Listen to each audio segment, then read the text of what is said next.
I like salad. Do you like salad?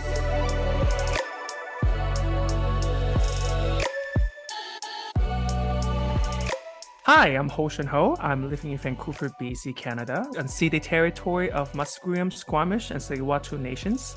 I'm an immigrant to Canada from China. Hey everyone, I'm Andrea coming to you from Victoria, but more importantly known as unceded Akwesasne territory of the Lekwungen speaking peoples, the Songhees and Esquimalt First Nations, and I am an immigrant from the United States of America. And you're listening to Canadian salad. Canadian Salad. Hello, ladies and gentlemen, and everyone in between. Welcome back to our episode 4. Yay! Episode Yeah. 4. Yay. Guapo. Oh, make it. Oh my God, episode 4. And today we're going to talk about something that I really, really love. Also, someone I really love, I should rephrase. And that is Andrea. Yay! Oh, Confetti, yay. confetti. Thank you. Yes, parties and ribbons. Thank you. Thank you very much. Thank you very much. Please hold all your applause and sign all Yeah. checks to me. So I Thank you, think, no Ashley. problem. I think a lot of you know Andrea and me were classmates when we were doing a master's in Victoria. And now I moved to Vancouver and she's still residing in Victoria with, her lovely family. She has a Yeah. son, Lincoln, which is so cute, the cutest thing in the world. Uh, I Yes, yes. remember, I would say the fondest memory I have between us is definitely sitting together in classroom and sharing snacks. Yes, yes, that was Oh, so fun. And you made me so much food because I was barely making pennies. I was cycling maybe 16 kilometers a day. And you would always make extra and bring it to class. And you kept me from starving. So you must know that, yeah, no, I for wouldn't have done it me, without you. I don't, well, you made me sound like a saint now. No, for me, it's just a cultural thing. We like to share food. When we have food, we don't like to just get it for ourselves. We want to I guess share. so. It's a very saintly thing, but also, I mean, if I was going to school in the States, no one would be like, oh, I'll make extra and I'll bring some for you. Like, no one would do that. So you are a saint. And yes, our sharing snacks and gummies and chewing those during.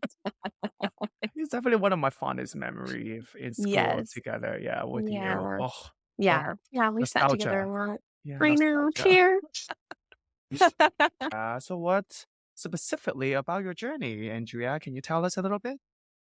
Yes. So I'm going to be talking about how I have been finding myself away from my country of origin, which is the United States. So the journey that brought me here to Canada and what has transpired as far as my identity and how that's shifted and grown. So do you have any news related to that you want to share with our I audience? guess the governor of Texas, Governor Abbott, has strung up these barbed wire balls with blades on them across the river that borders Texas and Mexico.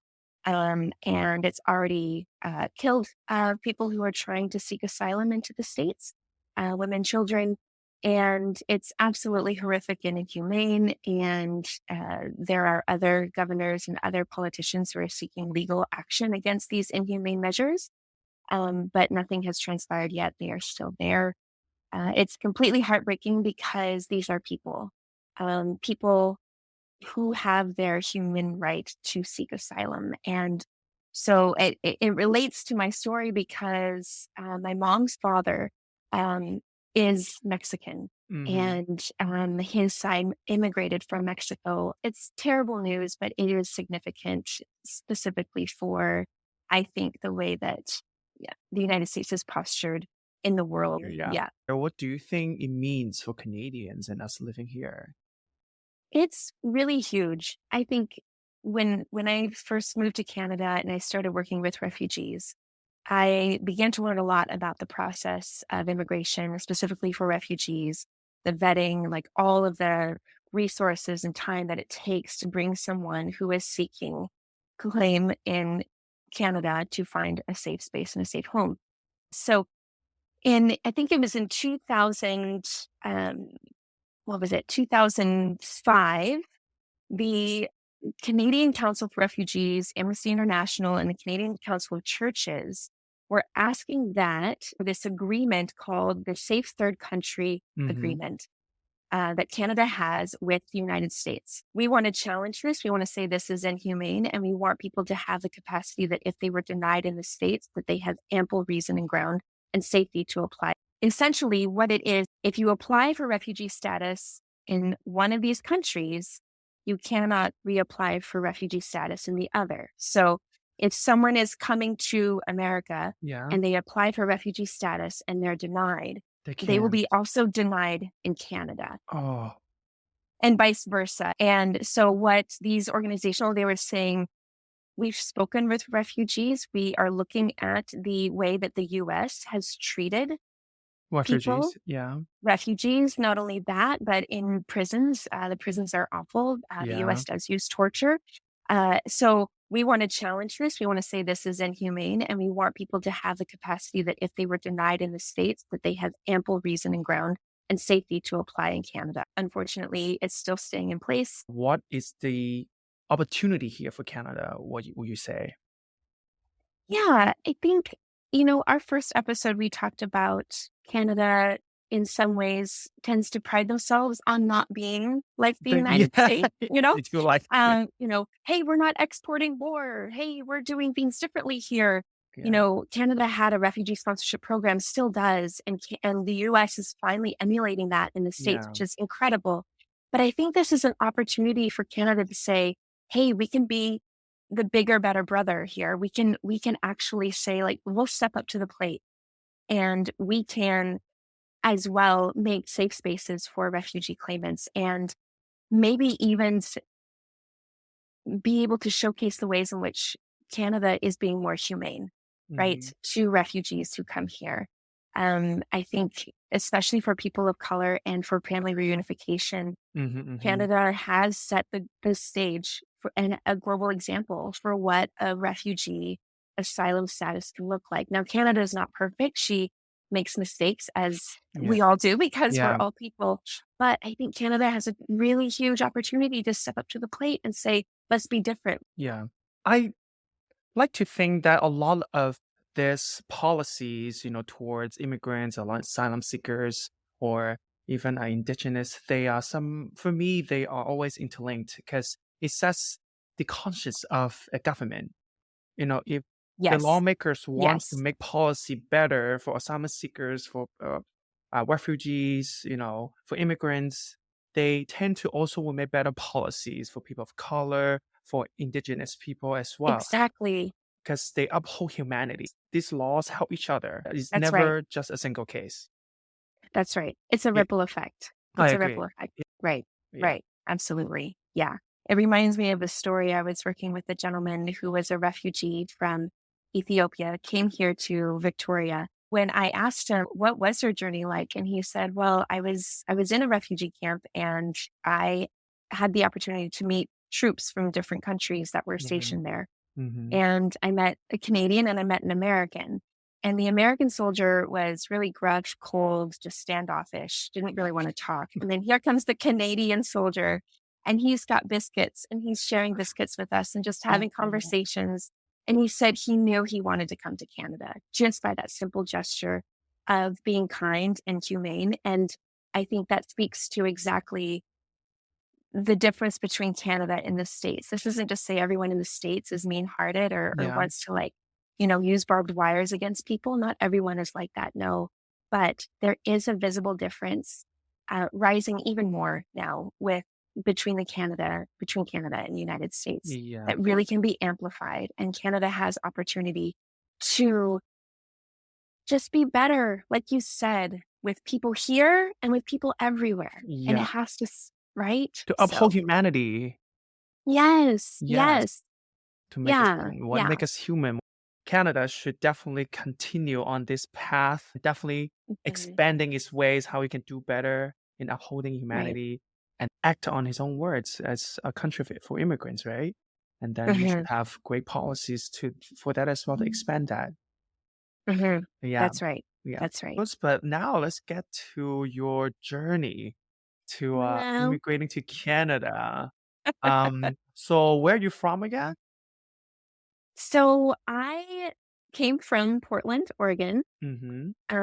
And I wasn't born there, but I met my now husband in Portland, and that's where I was working at a Oh. minimum wage job at a coffee shop. So I was Mm-hmm. slinging spros to all you coffee connoisseurs. That was the slang that we used. We fling espresso. You make espresso. You sling spros, and I did latte art and everything. And I just remember thinking, I love this city. But what am I doing? I'm 33 years old, working a minimum wage job in Portland. Now, Portland is great. We're known for coffee, beer, food trucks. Like it Mm-hmm. is an experience. And everyone in me is like, oh, I love Portland. It's so fun. Do you miss any of the things that you mentioned about that Portland is known for? I really do miss cheap beer and wine because there are Yeah. not the federal taxes and the Yeah. provincial taxes on all of the things like they are here. It's very, very cheap and it's everywhere.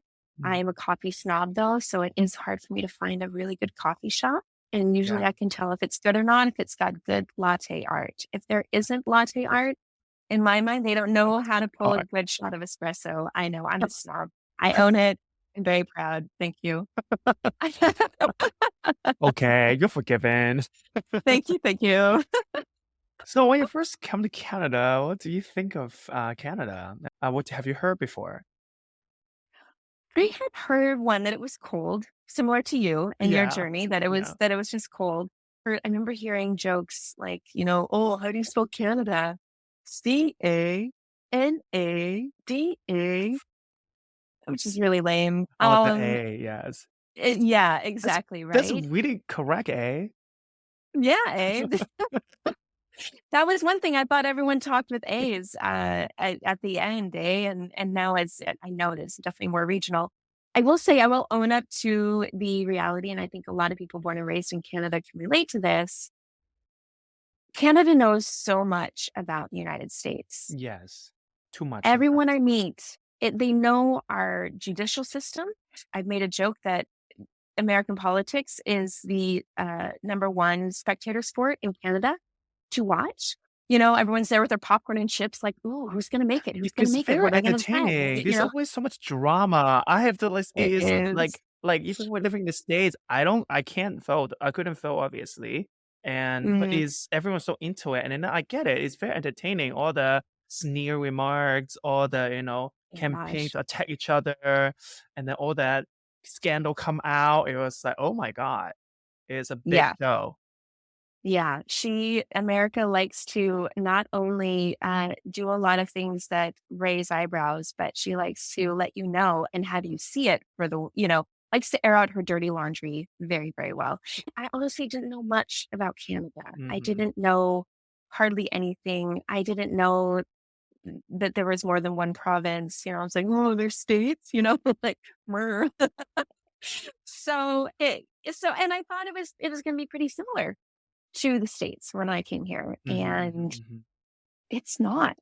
There's a lot of differences. Wow. There's a Yes, lot, yes. Which I didn't know in a either good way. to be fair, when I was living in the States, I also know nothing about Canada. So I Yeah. also had to confess I agree with you. Yes, yeah, it's true. It's fair, but yeah. I Yeah. can echo to what you just said. Is there anything in Canada that makes you laugh or like shocked you? Yeah, so what made me laugh, I think it was the first few weeks I was here, and I remember riding the bus and I saw this police officer standing on the road and he was pulling people over while standing in the street. So he would point at a car and then tell them to pull over. And I thought, that works? No, that would never happen in the United States. People just like, oh, why is the cop standing there pointing at me? I'll just go around him. You know what I mean? Or run him over. Honestly, like that would never fly in the States. That made me laugh. So I have another question for you. We just mentioned that Canadians love to make sure that they are Yep. different from the States. So you, as an American coming here, well, I don't think you knew that before coming here. But Mm. now that you know that you have so much, biases and assumption towards you, what would you like to be known for or seen as in this in all this midst Yeah. of cultural assumption and biases? Yeah, I think it was interesting. I got the comment a lot when I would say I was from the US. People would say, "But you're so nice." That was one thing. You The are, you are. Thank you. I mean, I try. I do. I really like to be nice. It's really it does well for people if you're nice. Um, but the other thing was, well, you don't sound American. Was the other thing, and I was thinking, well, maybe is it because I don't have an accent? I'm not from the South or The something? South. Do you think that's what all Americans sound like? Um, but I will say that in the States, we are very direct. We are very loud. Hmm, hmm, And I think one thing that has not served me well sometimes being here in Canada is how honest and direct I can be. hmm. In some ways, I will be very honest. I was shocked when people would say in Canada here, they'd be like, "Oh yes, no, I'd love to get together with you. Let's do lunch sometime." And that they don't. And then they don't. And I'm thinking, Oh, but no, but so you common, yeah. said that you wanted to do lunch. Like, I have taken that as your honest opinion that you really do want to do lunch with me, but you avoid me. You don't give me your phone number. I gave you mine and I never hear from you. And so that kind of thing has not necessarily, that's been kind of a lonely part of my immigration journey.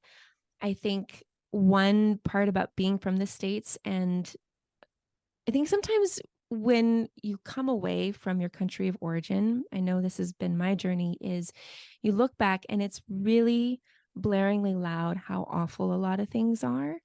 I was raised very conservative, very evangelical Christian, very sheltered in a lot of ways, and fed a lot of narratives that were white supremacist as far as not being honest with our history, or if there was any history or education about what happened to Indigenous people in the States. It was a Hmm. paragraph in a history book in 8th grade. It was nothing, or, so there was a lot of things that when I came to my master's program and I heard everyone's perspectives of the United States, and I saw how blaringly loud the United States was, it was a huge shift in my heart and in my perspective of, one, how ignorant, but also two, how blind that I had been, and how I just wanted to do better. My earnest love of justice in some ways feels very loud in Canada.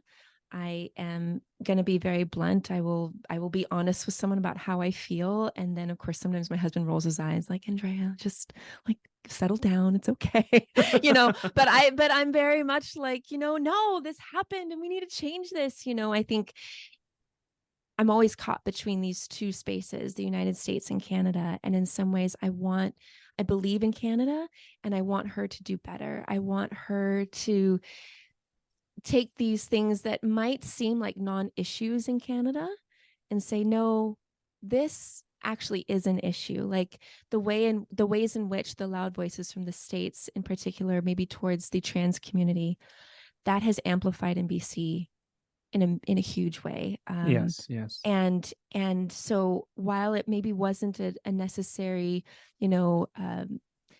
a very vocal issue, it's become one, I think, because Hmm. there's been a lot of momentum coming from the States that is influencing the world, and it is influencing people. The other thing that I want to be known for is, it wasn't until I came to Canada that there was this missing part of my heritage and my family for a really long time. So, Hmm, hmm. just very briefly, my mother was raised for a while by her Mexican father and her English mother. Hmm. And when she was about 7 years old, my grandfather left their family. Hmm. And I remember growing up and hearing stories about how my mom and my aunties and my uncle were insulted and discriminated against because they looked Mexican. They were called names, they were Mexican. My mom suffered a lot of bullying in school. She had a hard time with the school system. And so she was made fun of.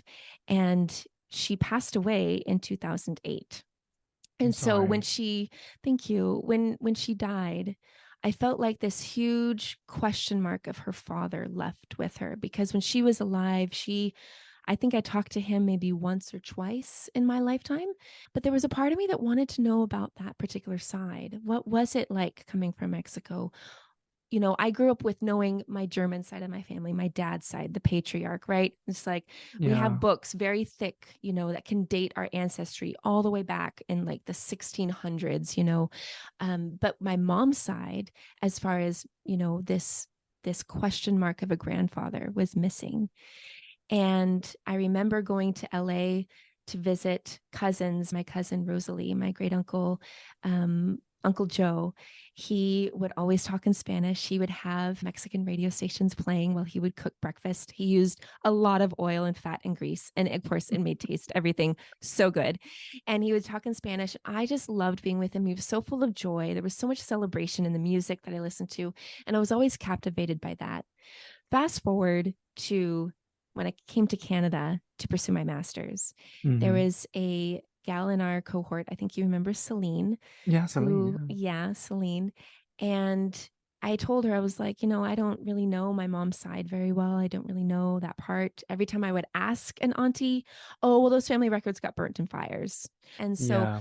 I remember, but that was something that I just couldn't find out. I would ask coworkers and colleagues who had immigrated from Mexico and ask them, so Mendoza, this last name Mendoza, like what region of Mexico would you say it's from? And they're like, Mendoza's like Smith, like everyone has that last name everywhere. And so I couldn't get any answers. And so it was Celine who was like, Andrea, press into that, know where you're from.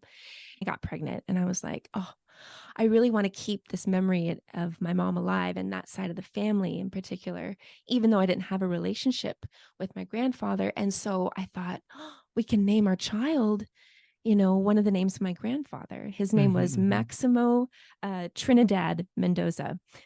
Incredible name, first of all. I'm like, Maximo, Maximo. like that's incredible. I thought, oh, I can name my son Maximo. But I remember talking with my aunties again and uncle. And when I mentioned this name, because my grandfather left at an early age, they did Mm-hmm. not, a lot of them weren't happy with that particular Oh, name. I mean, And I yeah, understood trauma. why. I Yeah. understood. At the same time, it's been cut off. Like it's not a part of, you can't seek this out. So this year, I did an ancestry test and found out that, yes, I do have indigenous Mexican heritage, Mm-hmm. that his father was born in Jalisco, Mexico, and his mother was born in Chihuahua, Mexico. And I told my husband, I said, when I turn 50, we're going to Chihuahua and Jalisco because I just want to be here and experience this side of Mexico. And so it's these discoveries that I'm so glad I found out, but at the same time, I feel like I'm one really late to the game, but also that it took me being outside of the United States in some ways to be pushed to pursue that. I think in many ways, growing up in a very white centered culture, it is very much like that's the predominant race, right? That's the Yeah. important one. So that's what you focus on, It you blinds you. know? It It blinds you does. somehow. Yeah. It Because does. that's all you see is all that you're familiar with. You never Mm-hmm. realize that can be other possibility. For example, your Mm-hmm. mom's side, your mom's Mm-hmm. father's side, for example, exists because your Mm-hmm. environment has blinded you from those Right. options. Right. And even visibly, if you see me, like I've had people ask, like, where are you from? Or what are you? Or you look What are you? exotic. I've had people say that. You look Yeah, exotic. You you look do like look an, big. Yeah. and so that's those questions have always stuck with me. But, I think that centering whiteness has always said, but I present as white. So, Yeah. I don't know what they're, White passing. Yeah. white. Yeah, I'm white passing. So why would I even entertain these thoughts? Like I'm white. What else am I? Hmm. But in discovering that identity and in discovering and actually having a DNA test come back and say, actually, no, you have indigenous Mexican heritage in your body, in Hmm. your Hmm. DNA. And it Yeah. may not be the dominant, but it's Hmm. just as important, right? Yeah, I mean, we're gonna talk about this in the next episode, but I always said that our identities are always very multifaceted. It has so much layer Yes. of identities that Yeah. is always within us. And maybe prior to coming to Canada, you never had the opportunity to explore your Mexican side of the heritage and indigenous side of the heritage. But Hmm. your mom, you have grown up with your mom. In many ways, your mom, I would like to believe your mom has passed some of the heritage in Hmm. ways that cannot be spoken by words and transcribed in any in any physical forms. But it Yeah. just like live within you. Maybe it's your kindness, maybe it's your openness, maybe it's Yeah. your other mannerism of you, but Hmm. those heritage is living within you your whole life Hmm. that you just Hmm. haven't been able to conceptualize in some way. Right. And Right. now I think for people that pursued and dig in their identities and their heritage, and when they Hmm. actually find those pieces together, and it will connect all parts of their body, all parts of their identity, all parts of their concept and idea and mannerism in some way of who they are, and then you will become way more full and powerful even. And Yeah, if anyone hasn't or isn't sure of, where they came from, or, you've been told a narrative, but I would say pursue finding that out.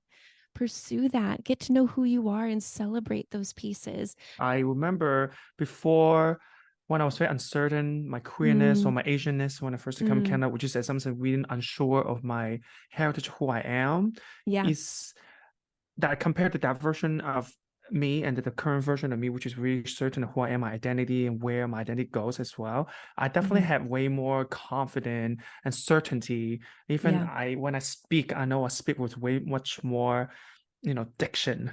Even Yeah. I would say, Yeah. that's why I think knowing or being certain of the identity, it definitely gives you a lot of power Yes. Yeah. and It does. confidence. Confidence. Yeah. Yeah, And then you find yourself encouraging other people to know who they are, I agree. which huge Yeah, thank you to Celine who did, encourage me to do that. And that's one thing I've learned from Indigenous people and communities is knowing where you're from. Like that's so important and to never let that go. I agree. I agree. Thank you, Andrea, for sharing those stories with us and Yeah. your journey of settling in Canada. But now, towards the end of our episode, we always do a little quiz, Canadian pop which quiz. yay, a little pop quiz about Canada. It can be That's about right. Canada's history, politics, anything about Anything. Canada, Yeah. anything. Okay. Yeah. So yes, Andrea, do you have a quiz for me? I do. And just so you all know, none of us know the answer to the other person's question. The point is Exactly. to make it, exciting and dramatic. So, Dramatic. Hoshin, I would ask my question to you is Mhm. what is Mexico's main export to Canada? Oh my God. I know. Does human can pass capital count like service? Well, Mexican workers make up for like the predominant amount of temporary foreign workers in So yeah. Canada, So but does I that count? wouldn't.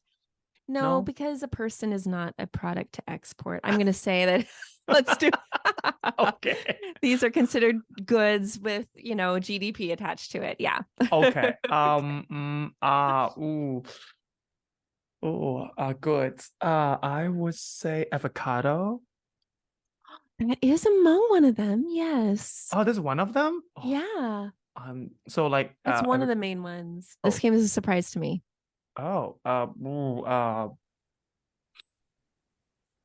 like a metal, any heavy metal? Close. Oh, close. Vehicles. A vehicle. Oh, shocking. I didn't. Wow, I would not Yeah. have guessed that. Yeah. So next time you drive or you take a Have bus avocado. or have an avocado and you go to someone else's house, you can thank Mexico. Well, I always think Mexico because Yes. okay. All right. Your turn. My quiz to you is also very similar. Oh, My yeah, it's very similar, okay. but is Canada to the States.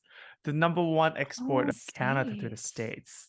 It's not, I Ooh. think it's an easy guess because when I was I knew the answer first, but I of course I Googled to make sure, but I Okay. kind of knew the I'm gonna answer. lean into a stereotype. Is it maple syrup? No, Good No, guess though. Well, close enough. They're both liquid. they Uh, are. yeah, Oh, it's yeah. The number one is liquid. You have one more guess. Now that I give you a little gasoline. hint. Yes, actually crude Oh, oil, like crude crude oil. petroleum. Yeah, it's Oh, but crude. see, Canada needs to lessen that export so we can electrify or solarify or clean energyfy Yeah. both countries. Yeah, I don't know whether you Yeah, know this. The gas is actually a very interesting product between the States and Canada. So crude oil, you have to still process them right, and make it become gas for right. cars. But Canada cannot. Canada does not have any facilities. And I believe that NAFTA specifically states that all the Canada, if you want to use gas, like gas for cars, they have to actually sell the crude oil to states, and then they Hmm. will process them, Refine it. and then Yeah. refine it, and then sell it back to Canada. Yeah. Yeah. And No, I think then I did know that, but yes, that actually makes a lot of sense. I know that's why gas here in Canada is so much more expensive than the gas Hmm. in the States because they have refineries, and Canadians have to suffer such a high oil price because we don't have refineries. Yeah, no, that's true. I mean, it depends on who you ask, but last time I was in the States, everyone was complaining about the gas prices. But I think that's a little bit in relation to the conflict, Yeah, the Russia Russia, yeah. In invasion. Yeah. in So general, like the in world right general, the now, yeah, the world, but world, yeah.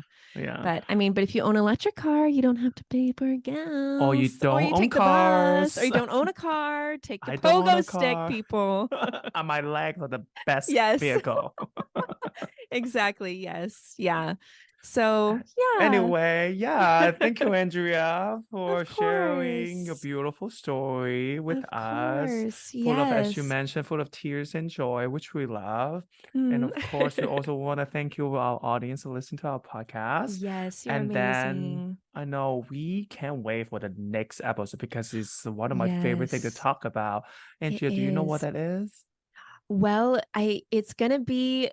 it's going to be a really good conversation, but it also is going to involve this concept of intersectionality of identity. So when your Yes. identities collide, and it's going to get messy and great, and it's going to be fun because humans are messy and fun. So that's what we're going to talk about. I'm really excited to explore I that. know. Yeah, Yeah. if it's simple and easy, there's nothing to talk about. Why would we have a No. podcast about that? Nuh-uh. Exactly. Yeah. And as a pea and a tomato, we really got to keep it complex and make you think. Yeah.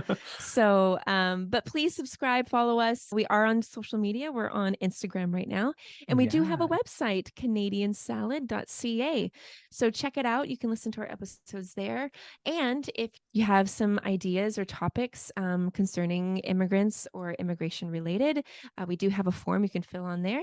We'd love to hear from you. So Or you can also just DM us on Instagram, which is just Canadian that's Salad. right. Slide Our into our handle. DMs. Yeah, Yeah, slide our DMs. I'm looking at it every day. that's Canadian right. Salad. Yes. Yeah, absolutely. But until then, have a wonderful week and we will see you real soon. We'll see you really soon. I mean, it's next week. It's quite soon. It is. Yes, soon. We're going to miss you. Okay. Okay, All right. bye. Bye.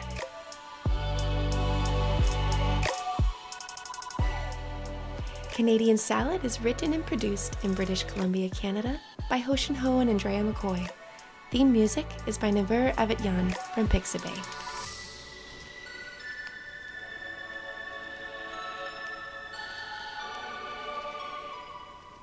This has been a good Drinklin production.